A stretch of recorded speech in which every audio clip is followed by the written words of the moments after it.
जो प्रेरणा थी अच्छा, वो दो। ठीक है, थैंक यू। आशीर्वाद के रूप में हो जाएगा। पहला संकल्प आपको देख कर आया।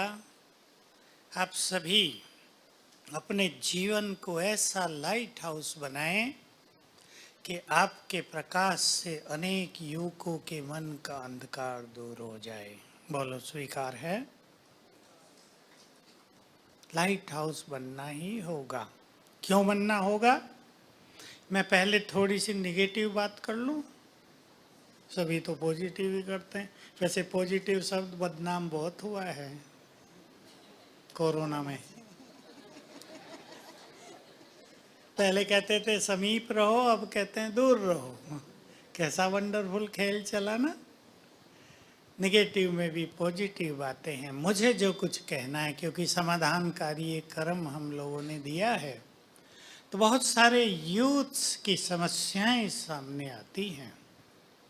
और आजकल मैं देख रहा हूं पिछले 3 माह से केवल युवकों में बढ़ता हुआ डिप्रेशन, बढ़ता हुआ आंतरिक डर, फियर, एंग्जाइटी, ज्यादा सोचने की आदत, ये उनको बहुत परेशान कर रही है।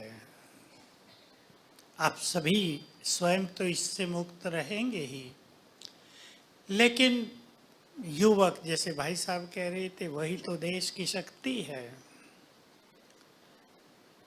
हमारे युवकों का भविष्य बहुत उज्जवल हो, सभी को मिलकर ये काम करना है। मैं सोच रहा था बहन जी जब प्रोजेक्ट सुना रही थी, एक उसमें थीम ये भी जोड़ लें, how to empower the youth, यानी उनको ये जो निगेटिविटी बढ़ गई है, या ये जो मानसिक रूप से कई, जो भाई साहब ने कहा स्ट्रेसफुल लाइफ, बढ़ता हुआ तनाव, मेरे पास तो सबसे ज्यादा केस आजकल भय के आ रहे हैं। इसको मुक्त किया जाए, क्योंकि मैं देखता हूं किसी भी युवक को भय हो रहा है, रात को नींद नहीं आती, तो कहाँ जाएंगे? डॉक्टर के पास। डॉक्टर जो दवाई देंगे वो दवाई होती है सो जाओ, डर खत्म। अब सोए रहेंगे, लेकिन नींद में भी डर होता है। ब्रेन डल, बॉडी डल, फियरफुल ड्रीम्स, ये सब बहुत चलता है। हमें इस त्रासदी से संसार को बाहर निकालना है, विशेषकर जिनकी बढ़ती हुई विकासशील जो लोग हैं, युवक 40 साल तक की आयु के, उनको इनसे बाहर निकालना है, अन्यथा मजा नहीं आएगा जिंदगी में। जब युवक कहते हैं पढ़ाई में मन नहीं लग रहा, देखो आज का एक उदाहरण दूं, मैं ज़्यादा फ़ोन तो खोल नहीं सकता, 1 घंटा ही खोलता हूं। अगर 10 फ़ोन आएंगे तो 5 मानसिक रोग से ग्रसित युवाओं के आएंगे। आज एक लड़की बी फार्म कर रही है फार्मेसी में, फाइनल ईयर एग्जाम दे चुकी है। अब उसको डर सता रहा है, एग्जाम का रिजल्ट पता नहीं क्या आएगा, एक्सपेक्टेड आएगा या नहीं, ना आया तो मेरा क्या होगा, जॉब मिलेगी या नहीं। बहुत निगेटिविटी हो गई है। कहा मन की स्पीड फास्ट हो गई है, आगे भी कुछ करना था लेकिन पढ़ाई में मन नहीं लग रहा है। आजकल ये समस्या 11वीं क्लास के बच्चों से प्रारंभ होती दिखाई दे रही है, 10वीं से ही, कि पढ़ाई में मन नहीं लग रहा। हम बहुत होशियार रहे हैं। एक का दूसरे का फोन था, बहुत अच्छा कोई कम्पिटिटिव एग्जाम दे रहे जिसमें मैथमेटिक्स का बहुत महत्व, मैं भूल रहा हूँ क्या उसने बताया था, कहा मैथमेटिक्स में तो मैं बहुत कमजोर रहा हूँ, अब मुझे डर लग रहा है क्या होगा मेरा। भय, सेल्फ कॉन्फिडेंस की बहुत ज़्यादा कमी, जो दीदी ने कहा ना अपने से बाहर न चले जाना, ये सेल्फ कॉन्फिडेंस लूज होना माना अपने से बाहर निकल गए हम। तो युवा पीढ़ी को, भाई और बहनों को बहुत स्ट्रांग बनना है और बनाना है। हम तो स्पिरिचुअल समाधान सिखाते हैं, और ये बहुत ही सुंदर बात होती है कि कम से कम 90% क्या 95% केस थोड़े थोड़े दिन में, कोई 21 दिन में, कोई ज़्यादा ही भारी था तो 3 मास में सब ठीक होके अपने कार्यों में लग जाते हैं। तो मैं आप सभी को याद दिलाऊंगा, अपने से बाहर न जाना, अपने में रहना। पहली चीज, we are most powerful person in the world. हम कमजोर नहीं हैं। क्यों नहीं हैं? हम भगवान की संतान हैं जो सर्वशक्तिवान है। सर्वशक्तिवान के बच्चे कोई कमजोर होते हैं क्या? टाइगर का बच्चा कहे मुझे तो कुत्ते भौंक रहे हैं, डर लगता है बहुत, काट लेंगे मुझे, तो शेर 10 नहीं लगाएगा चांटे? शेर का बच्चा होके बदनाम कर दिया मुझे भी। हम सर्वशक्तिवान की संतान, और हम कहें हमें डर लग रहा है, तो जैसे दीदी कह रही थी ना, हमारा परम पिता बहुत प्यार करता है, वो कहेगा अब इनके लिए क्या करूं, डर निकल जाए इनका। आपको याद रखना है, मैं बहुत पावरफुल हूं क्योंकि सर्वशक्तिवान की संतान हूं। इससे तो इतने गुड रिजल्ट हुए हैं। मैं थोड़ी सी विधि आपको बता रहा हूं जो हम सिखाते हैं और जिसकी बहुत ज़रूरत है संसार में युवा वर्ग को, नहीं तो सुसाइडल टेंडेंसी बढ़ रही है। भटकती आत्माओं का प्रकोप तेज हो गया है कोरोना के बाद, वो घर घर में पहुंचना चाह रहा है। ऐसी दुर्गति हो गई है जिसका समाधान किसी को कुछ दिखाई नहीं दे रहा है। हमें अपनी शक्तियों की अवेयरनेस में रहना है। आपको stress free life, easy life, बहुत शुद्ध विचार, बहुत पॉजिटिव थिंकिंग। अब कहने से तो नहीं होगा ना, हम कह दे निगेटिव न सोचो, अब वो तो इतना फोर्सफुल्ली चलता है कि कहने से क्या, कुछ करने से भी निगेटिविटी कंट्रोल नहीं होती। मैंने उस कन्या को आज कहा कि तुम सोचो ना, मेरा रिजल्ट बहुत अच्छा आएगा, कि एक बार सोचती हूँ 10 बार संकल्प आता है नहीं आएगा। ये स्थिति मनोस्थिति बन गई है बहुतों की। तो मैं आपको एक सुंदर सी चीज कह रहा हूँ, सब उसका प्रयोग करना, और यही ब्लेसिंग्स है आज की मेरी ओर से। सवेरे जब हम उठते हैं, जैसे बहन जी ने कहा ना, स्टूडेंट्स के लिए क्या डिजाइन योर फ्यूचर, ऐसा है कुछ बताए, डेस्टिनी, डिजाइन योर डेस्टिनी। आप सवेरे उठते ही रोज अपने आज के दिन को डिजाइन कर सकते हैं, हर रोज को, तो फ्यूचर तो डिजाइन हो ही जाएगा, क्योंकि हर रोज हमारा फ्यूचर आ रहा है, जा रहा है। सवेरे उठकर थोड़ा, एक तो जल्दी उठना चाहिए, जल्दी अवश्य उठना चाहिए।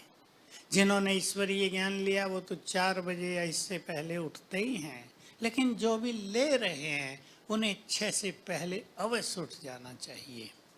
6 के बाद उठने से क्या नुकसान होता है, मैं ब्रीफली सुना देता हूँ आपको। जब मनुष्य आँख खोलता है तो उसका सब कॉन्शियस माइंड जगा रहता है, एक्टिव रहता है। अब आप 9 बजे सोकर उठे, संसार में निगेटिव एनर्जी भी उठ गई है, वो सब आपके माइंड में प्रवेश करती रहेगी। आपका दिल और दिमाग निगेटिविटी से बढ़ता ही जाएगा। आप कितनी भी कोशिश करें बच नहीं पाएंगे। सवेरे उठेंगे, बहुत लोग सोए हुए हैं, हम जब उठते हैं तो संसार ही सोया होता है। एकदम प्योर वाइब्रेशंस हैं चारों ओर, शीतल क्लाइमेट है, ठंडी हवा चल रही है, वो सब पॉजिटिविटी, वो प्रकृति की ग्रेट और गुड एनर्जी हमारे अंदर प्रवेश करती है। हमें बहुत अच्छा जीवन जीने का सुख मिलता है। तो सवेरे उठकर डिजाइन कर लें, मेरा आज का दिन ऐसा होगा। 3 पॉइंट प्रोग्राम दे दें अपने को रोज। बी केयरफुल, ये आपको सबको करना है। मैं इससे पहले एक चीज कह दूं, उठते ही पहला विचार जो हम कर लेते हैं उस पर हमारा संपूर्ण जीवन डिपेंड करता है। इस ग्रेट सीक्रेट को सभी युवक समझ लें। उठते ही, जो युवकों को आदत है, भाई साहब बात कर रहे थे सोशल मीडिया की, उसका दुरुपयोग तो नुकसानदायक है, दुरुपयोग ज़्यादा हो रहा है। मैं ट्रेन में यात्रा कर रहा था, डब्बा तो फर्स्ट क्लास का था और कहीं मिला नहीं था, एक युवक भी साइड की सीट पर था। जब भी मेरी आँख खुले उसको उसी पे देखूं। सवेरे मैं जल्दी उठ गया, वो भी उठ गया, उठते ही फिर शुरू व्हाट्सअप, फेसबुक, स्टेटस, क्या क्या माल आया है आज। माल तो जानते हैं आप कैसा होता है वो, अच्छा कम, खतरनाक ज़्यादा। मैं तो यूट्यूब कभी कभी देखता हूँ, ऐसे समाचार होते हैं, रशिया ने यूक्रेन पे एटम बम डाल दिया, 1 करोड़ लोग मारे गए। मैं तो पढ़ते ही समझ गया फेक न्यूज है, फेंक दो इसे। तो फिर भी मैं सोचा देखूं क्या कहते हैं। कहा था अगर रसिया यूक्रेन पे एटम बम डाल दे तो 1 करोड़ मर जाएंगे। अब आपने सवेरे ये पढ़ लिया, आपके ब्रेन में क्या चला गया? निगेटिविटी, एक बहुत गहरा डर जिसका आपको तब पता नहीं चलेगा। वो बहुत सूक्ष्म डर होता है जो आपके अंदर जाते जाते कुछ दिनों में आपके भय को बहुत जबरदस्त बना देगा, आपका जीना मुश्किल कर देगा। इसलिए पहले मिनट जरा अपने मन को कंट्रोल कर लो, सुंदर विचार कर दो। पहला विचार करना, अपने शिव बाबा को गुड मॉर्निंग, वो तो सीख लिया होगा यार।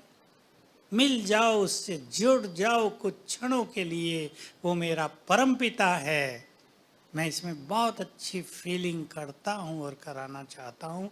वो मेरा परमपिता है, इसका अर्थ हुआ वो मेरा है। फील इट, जो कुछ उसका है वो भी तो मेरा हो गया। इस गुड फीलिंग से जरा शुरुआत करें दिनचर्या की। He is all mighty so I am also very powerful. दूसरा विचार करें, मैं बहुत भाग्यवान हूँ। हर व्यक्ति, हर युवक अपने जीवन में सफल होना चाहता ही है। मैं बहुत पावरफुल हूँ, सफलता तो मेरा जन्म सिद्ध अधिकार है। ये संकल्प 2-4 बार कर लो। मैं बहुत भाग्यवान हूँ और मेरा शिव बाबा मेरा साथी है, जहाँ मैं कुछ नहीं कर पाऊंगा वो करेगा। ये फुल कॉन्फिडेंस, इसको फेथ कहेंगे, फेथ इन गॉड।